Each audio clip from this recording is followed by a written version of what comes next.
আমি বর্তমান উপস্থিত আছি পালিচরা রংপুর সদরে একটা এগ্রিকোলা লিমিটেডের ইজি প্লাস মরিচ। আজকে হলো 26শে এপ্রিল। আসসালামু আলাইকুম। ওয়ালাইকুম সালাম। ভাই আপনার নাম এবং পরিচয়টা যদি দেন। আমার নাম রেজাউল করিম।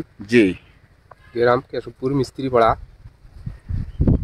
আচ্ছা, আর আপনি যে মরিচের খেতে দাঁড়িয়ে আছেন এই মরিচটা কোন কোম্পানির?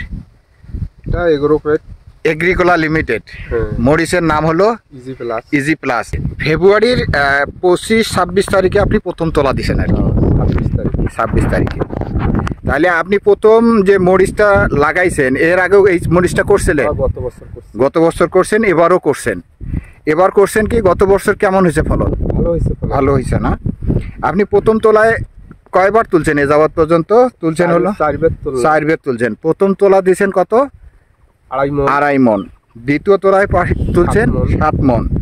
তৃতীয় তোলায় পাইছেন 9 মন। চতুর্থ তোলায় পাইছেন 11 মন। আপনার এখানে টোটাল জমি আছে হলো 20 শতক মাটি।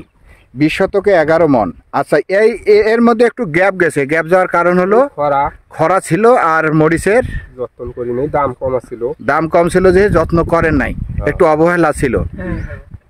তে আপনার এই মরিচ চাষ করে আপনি কি খুশি?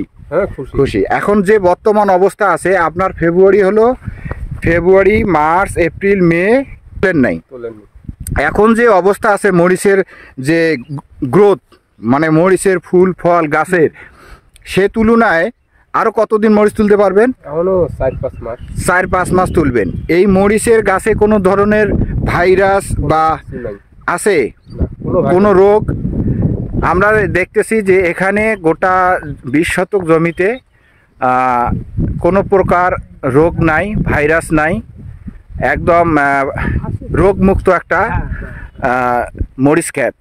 আপনার এই মরিচ দেখে কি মনে হয়? এটা হলো মরিচ, অসংখ্য মরিচ ধরছে। হ্যাঁ, এখন যে ফুল ফল যেরকম আছে আরও আপনি 4-5 মাস তুলতে পারবেন। তাহলে আপনি টোটাল হলো 29 মন, 29.5 মন মরিচ তুলছেন। আর এই মরিচটা যখন আপনি বাজারে নিয়ে যান, বাজারে চাহিদা কেমন? দামও বেশি, মনে 400-500 টাকা বেশি। বর্তমান কত টাকা মন? 1800-2000 টাকা মন।